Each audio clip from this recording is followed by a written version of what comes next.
Dan itu cikal bakal Kin itu ngumpulin orang-orang gimana? Panjang nih ceritanya. Wow, panjang. Talk slow, kita talk tapi slow. Gue bingung mau openingnya mau apa ya.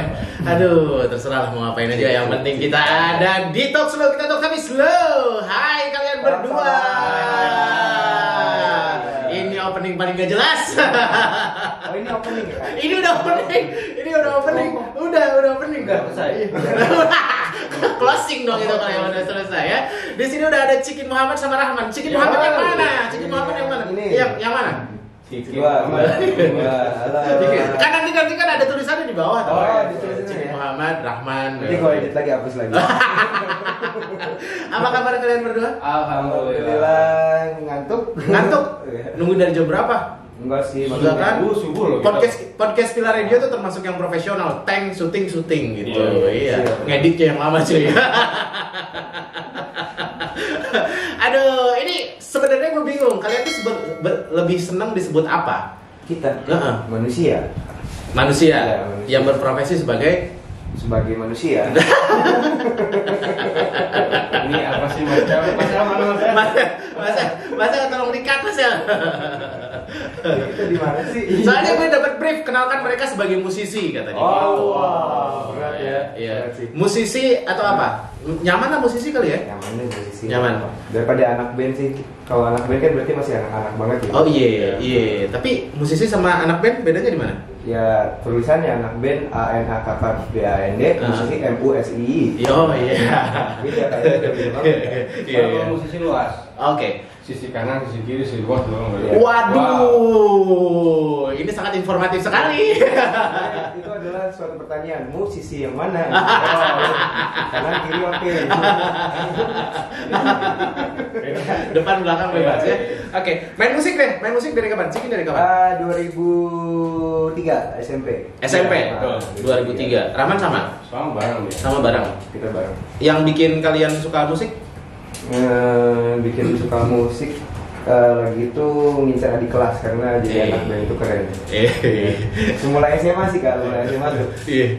SMP sebenarnya nggak terlalu intens main musik ya, lebih ke bikin suka gambar. Oke, kayaknya gambar waktu itu tidak menarik perhatian adik kelas. Adik kelas. Iya. Kalau jadi musisi, musisi. Kecuali yang digambar alis kayaknya. Oh iya. Sini aku alisin ya. Ke adik kelas. Tapi masih musisi juga. Iya. Musisi yang kanan dulu apa yang kiri? Iya. Alisnya. Iya. Dua SMP tuh. SMP masih ngeband doang kak. Maksudnya iseng. Dan mulai SMA ternyata ada pensi dan dari pensi saya main musik ternyata jadi anak band enak ya. Gitu. Yang enaknya apa? Lu waktu pertama apa sih mainnya? Main Gitar. Dia Sama vokal. Sejarahnya dia nggak mau jadi vokalis sebenarnya. Awalnya nggak mau jadi vokalis. karena Dia pengen main gitar. Oke. Waktu itu kenapa milih main gitar? nggak tahu suka aja sama instrumen gitar. Akhirnya dipaksa sama anak, lu tuh suara bagus. Iya. Coba dipaksa dan akhirnya sampai sekarang. Oh. Sekarang pelawak. Itu SMA. SMA. Dari pensi jadi mulai banyak fans tuh kak. Wih. Kalau setiap jadi sombongnya setiap lewat ke kakak kelas itu cikin loh. Cuman balita semua. Fansnya balita. Fansnya balita. Dari TK ke TK loh dia. Oh iya, fansnya dari TK. Ini ngomongin SMA pak. Aku buat kasih. Sekolahnya SMA, fansnya TK semua gitu. Iya. Nggak apa-apa. Ini nggak Nggak apa-apa sih. Enggak apa-apa. SMA. SMA. Kelas akhirnya ingin naik kelas. Fansnya ganti jadi di kelas. Oh, Anda kakak kelas yang disegani waktu itu ya, Iya, ada anak band. Iya dong. Band pertama Anda namanya? Tumben ngeband. Tumben ngeband. Emang iya? Ya itu SMA kelas 1 sebelum gabung sama Doi nih. Kelas 1. Kelas 1 pensi band pensi itu akhirnya ketemu. Ya, kelas 1 SMA juga. Tapi langsung klik waktu ketemu pertama sama Rahman. Mual-mual dulu pertamanya. Mual. Oke. Gatel-gatel. Kalian sebenarnya alergian sama lain. Kita menyebarkan virus masing-masing. Saya virus gatel, saya virus Pertama kali ketemu normal, seminggu kemudian botak semua. Rontok ya. Rontok. Kalau lu kan gimana? SMP juga? SMP. Awalnya gue malah nggak suka sama musik sama sekali. Dia kan jadi pemain bola. Pemain bola. Saya ini pemain bola. Enggak. Emang dulu lebih kesuka ke olahraga sebenarnya. Olahraga. Di musik tuh malah nggak suka banget. Emang musik ya olahraga apa, keringetan juga? Iya. Sebenarnya keringetan olahraga kan? Itu tadi mungkin olahraganya bolanya bola bekel. Jadi keringetan. Lempar sampai Palimanan. Kenapa Palimanan di bawah? SMP. Iya. SMP. Awal mulanya malah nggak suka banget sama musik saya. Berjalannya waktu ada gitaris kita yang awal ini band awal, dia udah jago banget main gitar. Terus ada cewek nih. Iya, jago dia. Cewek. Ih, maksudnya kenapa atas dasarnya selalu cewek ya? Gak apa-apa. Posisi gak enak banget sih, pengen dasarnya coba cewek gitu. gitu. Kalau ada cowoknya belum. Iya. Enak kan? Motivasi Tapi kan cowok banget. Iya. Cewek yang bilang. Motivasinya kalian sebenarnya sama ya. Cewek ya waktu itu ya. Padahal SMP loh itu. Gue masih maman di Iya, di SMP. Ya lanjut. Ya makasih. Kan belum kelar. Dari situ ngerasa tertantang dong. Nah, gue orangnya yang paling nggak bisa. Oh, ada cewek nantangin main gitar. Ya. Oh. Dari situ gue belajar dan akhirnya nggak bisa.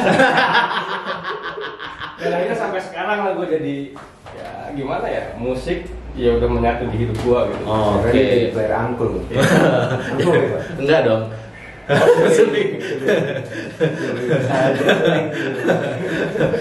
Tapi itu kan SMP tuh. SMP dulu. Ngeband bareng berarti SMA. Kelas 1. Bandnya tadi namanya?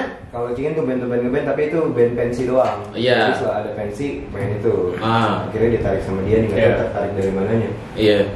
Karena saya ngeliat ini tuh mirip banget sama yang jualan masih. Dasarnya itu. Kita kangen sama itu. Kesel juga sih, bisa terima ya. Oke. Nah, si pas ngeband bareng itu kalian biasanya cover lagunya siapa? Atau udah bawain lagu sendiri? Ada lagu sendiri. Lagu andalan tuh apa sih? Yang bisa Gigi ya? Bisa. Gigi. Jam-jaman yang mana giginya? Jomblo. Oke.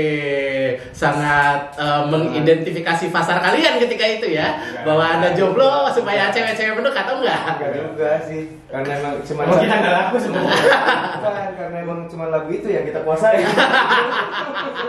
Latihan dulu. Setahun itu. Lagunya ganti. Waktu lagu pertama yang dibikin judulnya? Lagu sendiri atau? Lagu sendiri. Lagu sendiri itu hilang sebetulnya. Iya, hilang. Sempat diputer di Pilar juga. Ada nama programnya, boleh sebutin nggak? Boleh. Tiramisu. Ya. Tepuk tangan dong, mereka tahu tiramisu. Wow, luar biasa. Keren. Iya. Itu boleh sebut nama juga? Boleh. Rama. Iya. Oke. Nah, itu tahun berapa tuh pas bikin lagu sendiri? 2007. Itu enggak 2004. Iya, 2004-an ya? SMA. 2004-an. Dan itu udah menghasilkan uang nggak sih untuk ngeband waktu itu? Udah dari festival ya? Dari situ memang ada beberapa yang PKP gitu. Oke.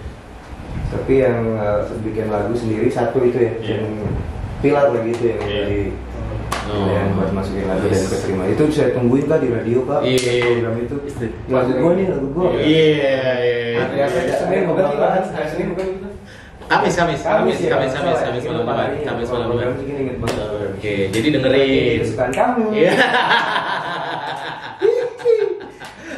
Itu flashback ke 2004. Dan akhirnya kalian benar-benar ngerasa kalau musik nih kayaknya emang jalan gue nih. Itu dari kapan? Cikit? SMA pasti. SMA kelas 1 itu setelah pensi udah jadi menentukan udah gue di musik udah akhirnya ketemu anak-anak juga, visinya bikin karya juga, jadi ya udah jalan gitu sampai sekarang. Kalau gue sendiri malah sempat vakum, sempat nggak di musik dulu, dan akhirnya ketemu lagi di musik. Yang bikin vakum waktu itu? Hidup sih ya. Ya, masalah hidup. Bukan. Masalah sama teman-teman. Bukan. Gak ada trouble sih kita sih. Ditangkap sama saya.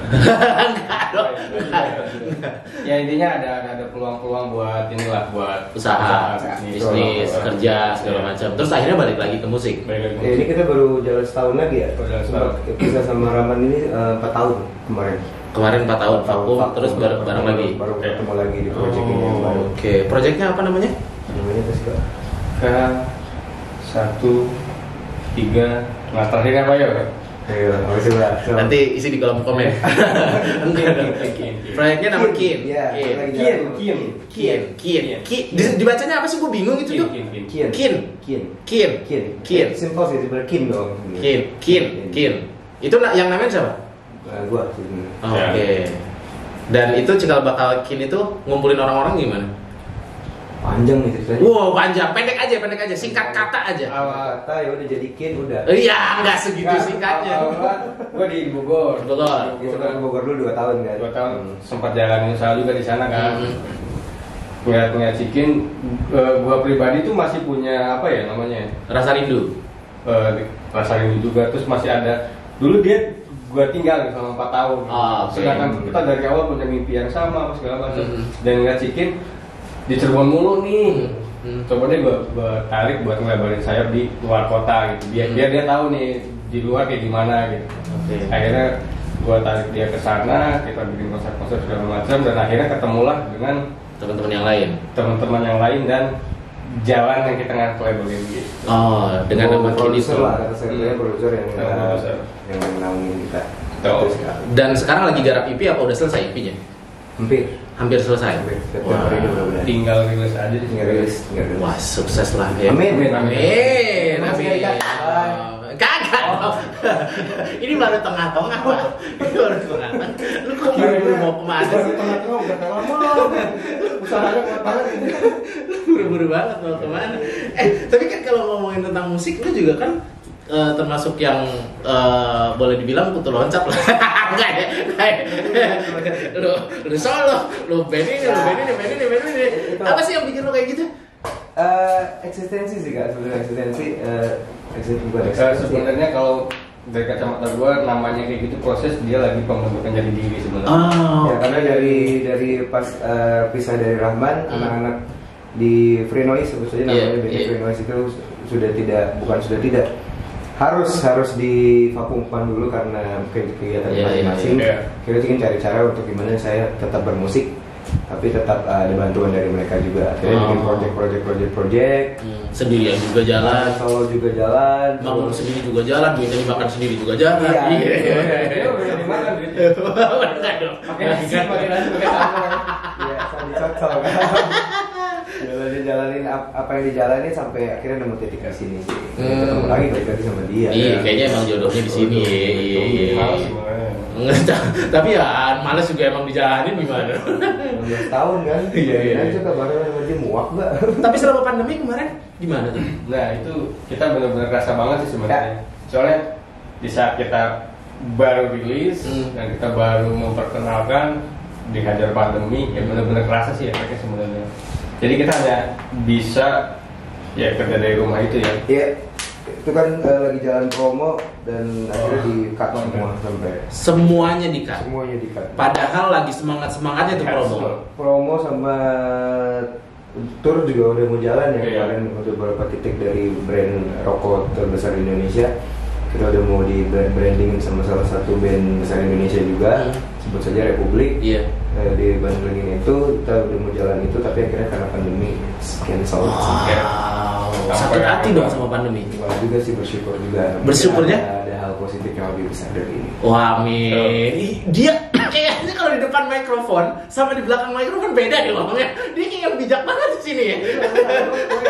Gue yakin aja gitu. Yakin kalau akan ada yang lebih baik. Ya, everything yang terjadi di dunia sama kita itu pasti ada something yang lebih besar di depannya. Jadi it's okay, kita jalanin aja, it's okay. Oke, dan kurang lebih ini pandemi itu udah beberapa bulan. Nah, si Kin ini berarti vakum banget atau masih tetap ada kegiatan-kegiatan yang dibikin? Kalau untuk vakum banget sih sebenarnya enggak, karena di sela-sela pandemi ini kita rilis single kedua malah.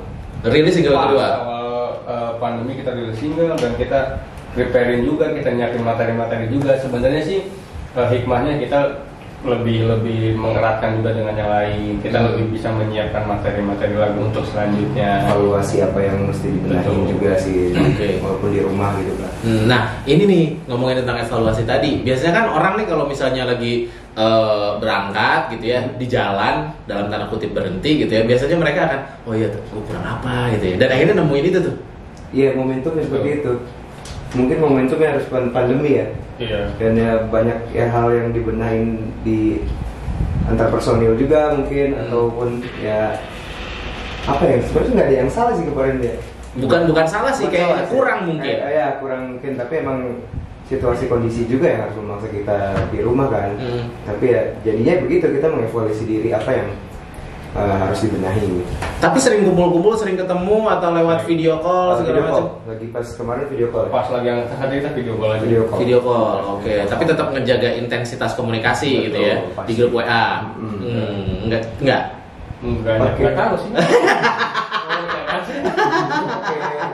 Ya messenger ya. Yang messenger jadul banget. Jadul banget. Yang messenger. Kalau gue sama dia kan satu tempat gitu. Iya. Yang lain beda-beda.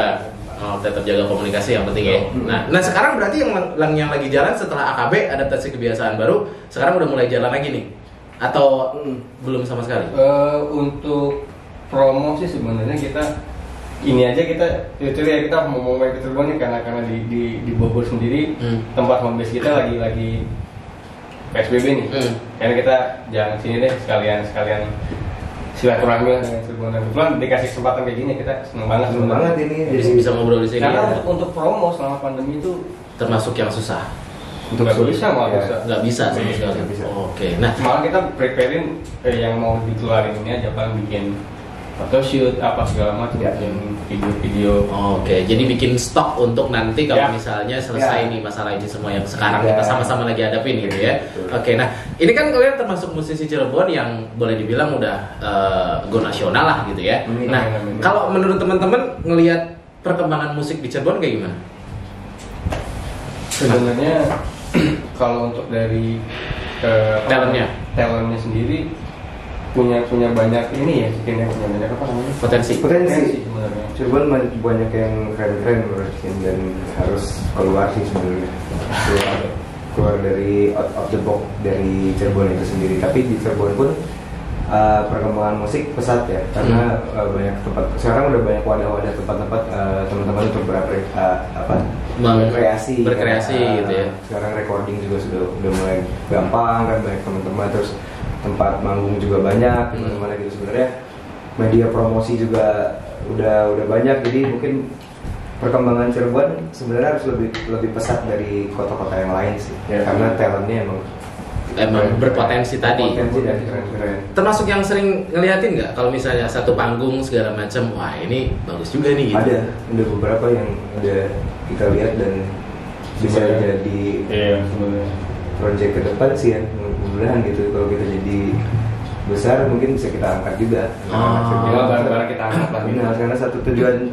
Cikin keluar Cirebon juga karena pengen ngebantu teman-teman yang lain ya, kita bareng-bareng nasional gitu, ya di Cirebon aja gitu sih. Oke. Jadi tetap ngelihat musik di Cirebon tuh termasuk yang berpotensi gitu. Nah, kalau ngomongin tentang musik Cirebon, zaman-zaman kalian ngeband dulu sama zaman-zaman sekarang nih, apa yang beda? Karya. Menurut lo? Dulu zaman-zaman indie gitu kan masih yang kayak band tuh emang harus punya karya gitu kan. Ada lagu yang dikenalkan untuk teman-teman pendengar kayak radio, kayak media lainnya gitu. Dulu sih lebih ke ya banyak event-event indie ya kan, indie yang ya kayak tiramisu itu, terus ada event-event di luar juga yang kayak di jalan gitu, kayak festival musik ya kan? Benar. Terus ya bener-bener beda sih. Kalau sekarang kan lebih tipenya ke kafe to kafe, kata-katanya bukan ngamen sih, apa reguleran gitu kan. Mungkin antusias untuk karyanya agak sedikit berkurang ya. Itu cuma yang bikin beda sih, itu doang. Itu kalau sekarang sebenarnya lebih enaknya dari promo medianya. Kalau dulu masyarakat Cirebon mau tahu band-band ini harus ke tempat lihat langsung gitu. Kalau sekarang kita udah lewat sosmed udah gampang semua, gampang posting di digital gitu ya. Kalau kalau untung viral rame kan. Itu yang ngebedain. Tapi kalau yang kurang dari musisi Cirebon kenapa pada duduk berdua nih? Kenapa dua-duanya pada duduk? Kenapa pada duduk? Kudu dijawab, jangan sok lah. Siapa? Setiap kelebihan pasti ada kekurangan. Iya. Dari kata saya sih. Nah iya, nggak apa-apa. Persatuan kurang. Yang kurang justru kayak tadi persatuan. Ya, jadi seolah-olah ada gap antara satu sama yang lain. Kalau saya lihat di kota lain, mereka benar-benar saling support. Dan ketika ada satu masalah di musik aja, mereka berkumpul semua. Ayo kita ngeluarin pendapat bareng-bareng, beresin masalah. Bareng-bareng. Dan menurut Rahman di sini belum? Cirebon? Di sini masih gimana ya? Selama ada hal itu nggak ngaruh ke saya, ya udah berarti itu masalah. Masing-masing saya. Masih terlalu masing-masing. Masih terlalu. Iya. Cikin. Harus. Ya kita benar-benar nggak menolak itulah. Iya. Harus di. Kalau menurut Cikin kurangnya apa? Saya termasuk orang yang agak vokal sih sebenarnya, tapi kenapa nggak terserah saya agak sedikit banyak pendiam. Sudah terlalu banyak diomongin. Dan it's okay sih, nggak masalah, tapi apa ya kurangnya Cirebonnya? Iya itu sih lebih ke supporting, lebih kayak misalkan ada orang yang sedang berjuang untuk kotanya itu kenapa sih nggak saling support gitu, lebih kurang ke antara supportingnya aja sih sebenarnya, saling dukung satu sama lainnya gitu, lebih ke situ sih Kak. Oke. Dan lu ngerasain itu? Ada beberapa yang ngerasain, ada juga yang support banget ada gitu, ada ya emang itu hak mereka masing-masing sih sebenarnya, dan nggak bisa disalahkan kan kita. Jadi ya ada beberapa juga yang lebih sering nggak peduli juga, ada juga yang care banget, ada juga yang hate banget, malah mungkin lebih senang yang hate banget, karena yang hate banget itu lebih kayaknya dia lebih memperhatikan perjalanan kita. Oke, nah ini sudut pandang nih, sudut pandang nih ya. Apa yang bikin hal itu terjadi? Alasannya, kira-kira apa? Bro-nya kalau sih tambah berat. Ini nih pertanyaannya nih. Gue takut salah ucap. Gue udah nggak terlalu vokal. Apa ya? Komunikasi. Kayaknya komunikasi, mungkin komunitasnya juga mungkin hanya sekedar komunitas tapi tidak berdiskusi dengan baik, mungkin bisa jadi, ataupun apa ya, ada rasa bisa jadi gue lebih jago dari lu mungkin, atau apa ya, lebih ke belum benar-benar nyamain persepsi kayaknya. Itu sih. Oke. Jadi persepsi yang sama-sama ini loh, musisi Cirebon. Gitu ya. Iya, itu sih intinya itu Kak. Intinya itu ya. Dan bisa diselesaikan dengan komunikasi. Ngobrol bareng, ketemu sering ya. Kayaknya itu yang akan jadi solusi. Ya. Mudah-mudahan kedepannya bisa. Amin. Jadi kita bukan cuma sekedar musisi, tapi kita benar-benar keluarga. Harapannya. Wah, just a big family of musisi Cirebon gitu. Karena just enakan. Karena sebenarnya setiap ada yang naik dari Cirebon itu pasti mereka akan membawa juga yang dari Cirebon juga. Iya kan? Iya kan? Pasti kan kalau misalnya yang naik dari Cirebon kan nama kota Cirebonnya ke bawah nih. Setidaknya juga kan si Cirebonnya ini, wah musisi Cirebon bagus-bagus nih ya, gitu ya. Jadi kayak yang iya bisa jadi gairahnya lebih ini lah. Gairahnya lebih hype, lebih kencang gitu ya. Dan talent seeker tuh nggak nyari ke kota-kota besar juga, Cirebon punya talent. Second city ya Cirebon punya. Oke, ya. Apakah mereka sudah terlalu nyaman dengan pencapaian mereka sehingga nggak mau keluar dari zona nyaman? Kita enggak, yang tadi sudut pandang yang tadi. Oh, ya kalau saya tangkap kebanyakan gitu. Everything is about the money sih mungkin ya. Kebutuhan juga sih, enggak juga ya. Ya, banyak alasan, dan salah satunya jadi gambaran umum gitu. Mereka masih takut gambling untuk bisa pergi ke tempat yang bukan zona nyamannya. Tapi sebenarnya positif juga sih menurut gue, positif karena emang konyol juga kalau kita keluar kota atau keluar dari zona nyaman kalau nggak punya plan yang baik gitu. It's konyol juga. Jadi ada kesempatan juga sih sebenarnya gitu tuh, kayak saya beruntung kan ada Rahman yang narik saya ke Bogor, dan saya sempat agak sedikit belum percaya diri juga. Cikin juga masih dengan zona nyaman di Cirebon gitu. Awalnya itu kenapa alasan saya narik dia gitu. Karena Cikin lihat plan di depannya, oh ini jelas nih. Kita lihat dulu nih plan di depannya, oh ini titiknya jelas, alurnya jelas, bla bla bla segala macam. Ya udah berangkat gitu. Gak mungkin dong kita berangkat dengan modal gambling tadi gitu. Gambling udah yang penting jalan dulu maju ke depan, nggak ada plan, itu konyol juga sebenarnya gitu tuh. Oke, jadi emang ya balik lagi sih ke si pribadi masing-masing untuk bisa ngejalanin musik yang mereka suka tuh kayak gimana. Balik lagi. Kalau ada kesempatan harus tabrak sih sebenarnya. Harus tabrak, harus dihajar. Jangan mundur di zona nyaman lagi. Karena udah ada plannya gitu. Udah maju gitu. Itu apa yang belum bikin puas apa? Karena kita emang belum mencapai apa-apa sih sebenarnya. Masih kayak baru. Aku belum mencapai apa-apa kalau misalnya kita ngomongin kalian, ya, termasuk Cikin lah ya. Kalau misalnya ngomongin musik Cirebon, ya Cikin salah satu yang akan disebut.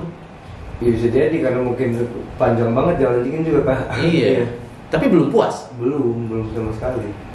Kita mensyukuri tapi kita belum puas dengan pencapaian sekarang aja gitu. Oke. Biar kita termotivasi terus gitu. Kalau kita udah puas, zona nyaman lagi. Balik lagi ya. Oke. Nah, kalau ngomongin tadi tuh, setiap orang kan berkarya kan pasti punya goals nih. Ya, punya target. Kalau Rahman selama berkarya targetnya apa? Target saya adalah apa ya? Saya punya target sih. Pasti dong ada. Gue target musik sampai begini. Buat saya pribadi sebenarnya untuk bermusik, target saya adalah ketika kita bikin karya itu benar-benar bisa diterima dan bisa menggambarkan, mewakili perasaan yang mendengarkan. Itu buat saya udah apresiasi sih menurut saya. Jadi ada orang yang bilang ini lagu gua banget. Nah, itu udah apresiasi sih kalau menurut saya. Selebihnya bonus. Termasuk jadwal manggung yang tadi ketat gitu ya. Itu bonus. Kalau lu kan gimana? Gue mau buru-buru nikah tuh. Oke, buru-buru nikah. Iya. Itu jadi goal kan? Iya. Masing-masing punya musik, kita bisa menikah kan, it's good gitu. Setelah menikah clear, selesai. Jangan dong. Ya, goalsnya yang ini loh. Ya ini berhubungan dengan musik juga kan? Karena banyak sekarang orang-orang ini loh jadi kayak curhat pribadi. Banyak orang-orang tua yang sekarang memandang musisi itu dengan sebelah mata. Dan Cikin kayak pengen ngedobrak itu. Musisi itu emang it's berpenghasilan gitu. Iya. Punya something yang bisa ngidupin anak lo gitu tuh. Dan itu pengen ngejawab itu sih sebenarnya. Bertahan di musik. Iya. Musik itu nggak tidak berpenghasilan, tapi ada yang bisa kita hasilkan dari musik gitu. Nah berarti gitu ya, termasuk yang ingin ngebuktiin kalau yang namanya musisi juga bisa nikahin anak orang dengan hasil bermusiknya dia. Betul. Buat satu-satunya. Salah satunya. Gua sih sebenarnya. Tapi emang musisi beneran berpenghasilan kan? Beneran. Iya kan? Kenapa masih belum bisa meyakinkan para orang tua kalau ditanya kerjaan Anda apa mau nikahin anak saya? Sebenarnya karena musisi belum jadi suatu pekerjaan, mungkin masih profesi. Bukan salah. Karena gambaran orang tua kehidupan di musisi itu bla bla bla bla bla bla. Terlalu dengan dunia urakannya mungkin. Iya, padahal nggak semuanya gitu. Nggak semuanya. Kita. Ini video diedit ya, di-cut, kirim ke calon mertua ya. Terima kasih.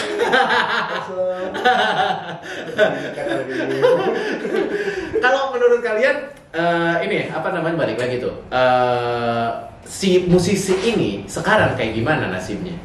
Menurut yang kalian rasain deh. Nah itu sih. Kayak tadi Cikin bilang kan sebenarnya untuk berpenghasilan peluangnya kan lebih banyak. Salah satunya lewat digital juga kan? Iya kan?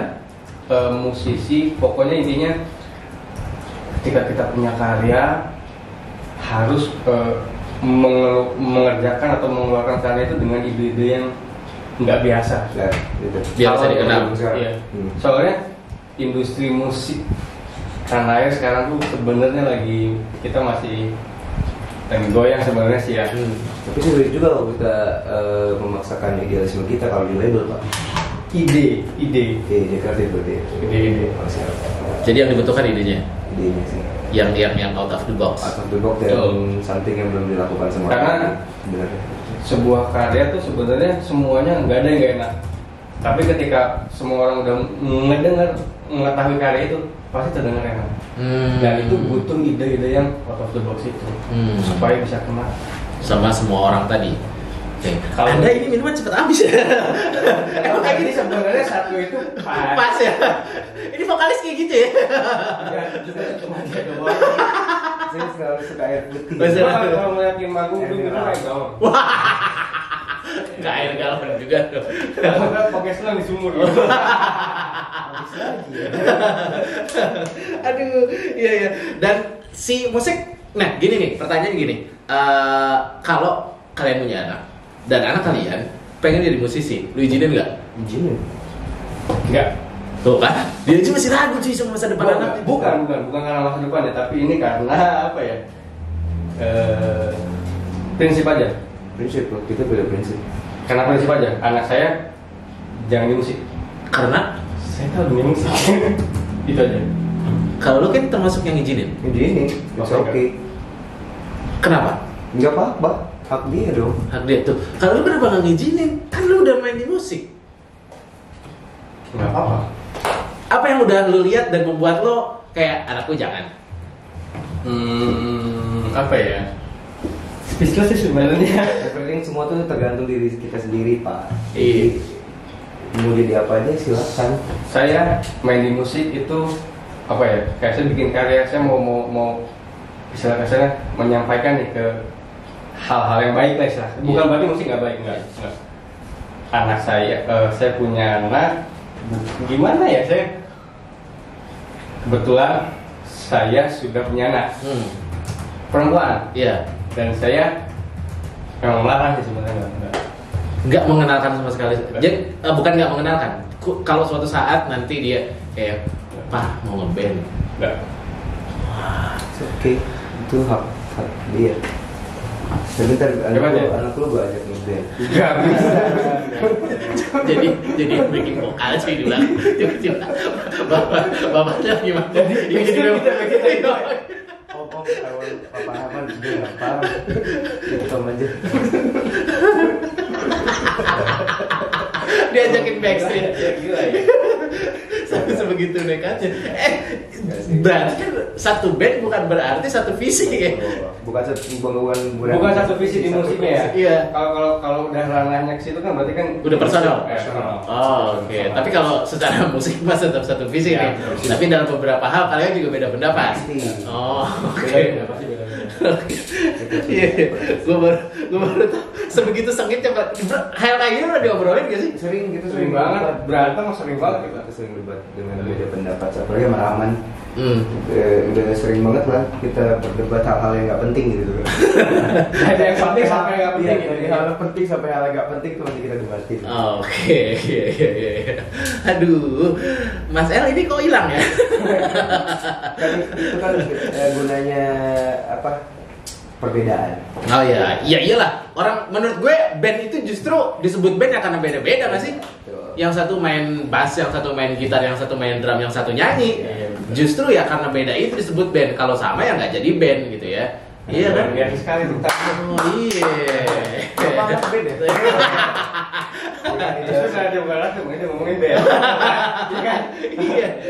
Masing-masing kan jadi warna baru. Nah, kalian termasuk yang main di digital juga kan? Kalau lihat postingan-postingan di YouTube, di Instagram termasuk yang main digital juga. Nah, kemarin tuh sempat heboh tuh masalah cover lagu yang kabarnya bakal ada denda sama sanksi pidana kalau nggak salah baca. Nah, menurut kalian kayak gimana? Setuju nggak sih kalau yang cover lagu di YouTube tanpa izin bakal dikenakan denda sekian ratus juta?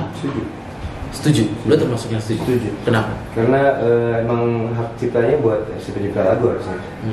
Tapi emang prosedurnya seperti itu kan? Ini nggak ngerti banget sih cover seperti apa. Tapi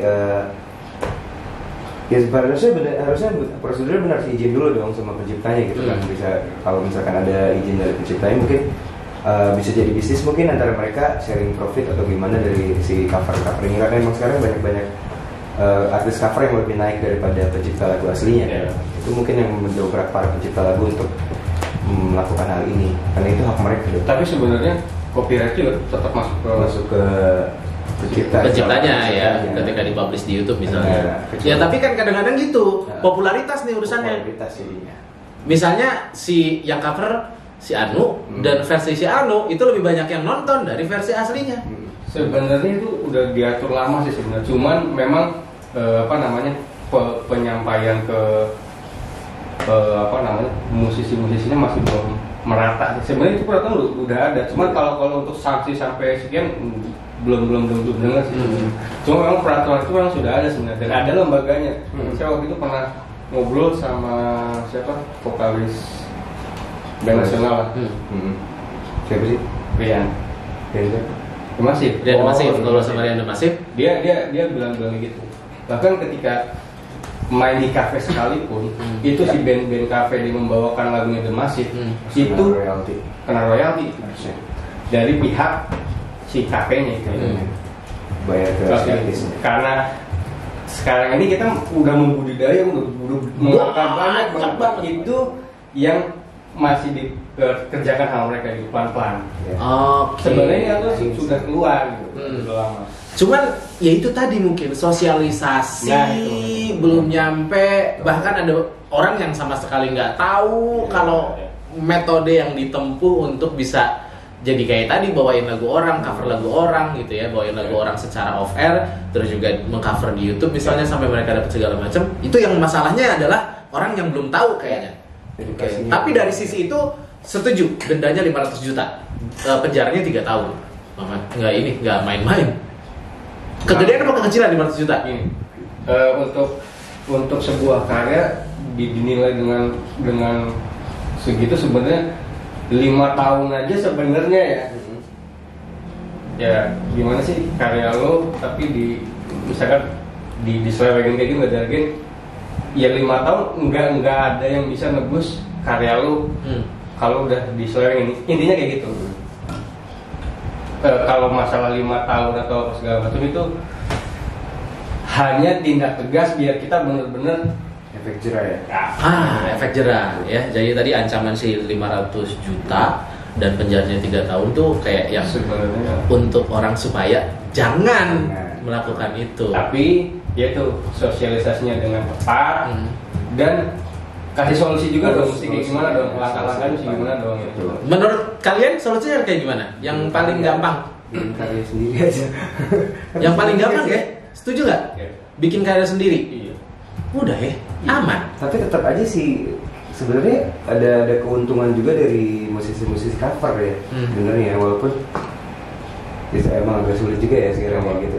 Ya, lagunya naik dong kalau misalkan di cover sama si Anu kemudian populer walaupun ujung-ujungnya jadi kayak jadi karakternya lagu dia bukan lagu si band aslinya begitu mungkin. Iya kan gini ya. Misalnya cover. Iya. Upload lah di YouTube. Lagu itu naik. Orang-orang pasti akan nyari yang aslinya kan? Iya. Betul. Bisa jadi kan ngedompleng juga sebenarnya agak dilematis juga sih. Dia mau pelintan tadi bilang enggak, sekarang iya. Kita ini kan lagi berdiskusi. Iya.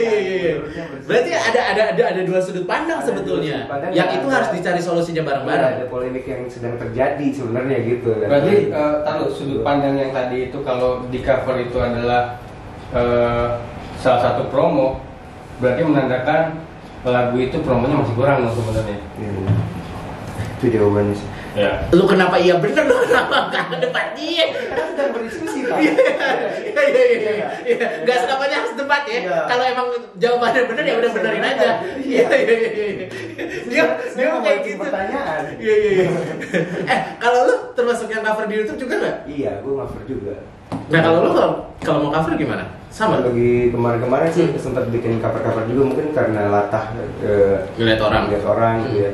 Karena bikin juga dinyanyi gitu, ngapain lagi sebelum berkarya sendiri ada cover gitu. Tapi emang belum tahu sih, emang harus izin dulu ke artisnya gitu. Iya.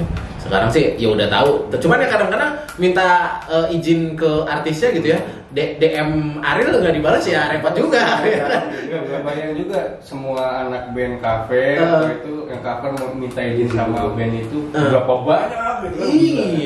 Iya itu. Kalau mau izinin iya boleh. Iya. Jadi kayak bikin template gitu, langsung auto jawab ya. Terus kayak ada DM tuh iya boleh.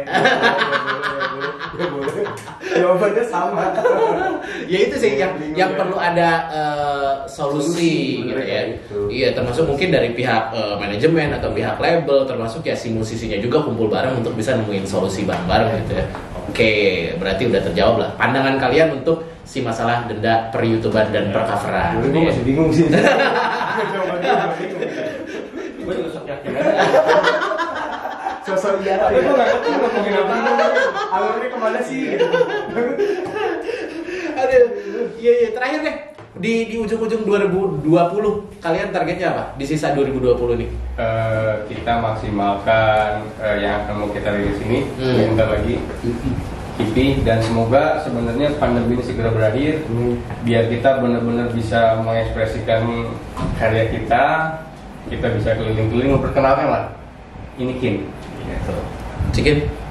Ke Cikin target apa? Target di sisa 2020. Pengen panggung besar lagi sebenarnya, kangen panggung besar gitu, kangen manggung OVR lagi, kangen manggung crowd masa-masa yang depan panggung. Ini sih itu sebenarnya. Itu yang dikangenin banget. Kangen banget. Selama ini kita kayak makan sayur sama pedang. Iya. Kakak lihat, bayangin aja kalau konser digital atau live streaming kayak apa sih? Iya. Kayak rasanya beda banget ya. Dibandingkan sama di atas panggung, ya kan? Karena kita main musik pakai hati. Iya. Jadi kita merasakan kekurangan. Gue habis ya. Sama itu sama EP sama album kan gitu. Ya. Mudah-mudahan bisa berjalan lancar lah. Semoga bisa diterima lagi. Amin. Thank you udah mampir ngobrol di sini, dan buat yang nonton video ini jangan lupa buat subscribe, like, dan komen. Kalau mau ngasih pendapat buat mereka kurangnya apa boleh juga ya. Medsos kita boleh di. Boleh. So. Di sebelah sini. Boleh. Follow ya. Follow Instagram kita di kin.music, KIEN.music pakai C belakangnya, terus channel YouTube juga Kin Music Official. Ntar ditulis kayak bawah ya. Iya. Juga Rahman_Kin. Promo pribadi. Atas nama band ya? Iya.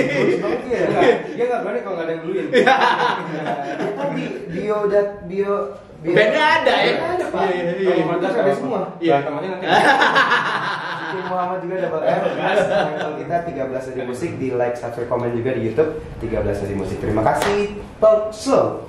Terima kasih udah undang kita yang gak penting. Talk slow, kita talk tapi slow.